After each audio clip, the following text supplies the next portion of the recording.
Welcome to Guitar Power Up. In this video, I'm going to teach you how to play Company from 24kGoldn's new album, Dorado.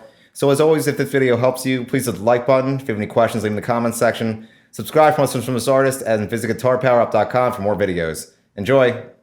So this entire song is made up of a single riff that repeats. I'll play it for your normal speed, and then I'll slow it down for you.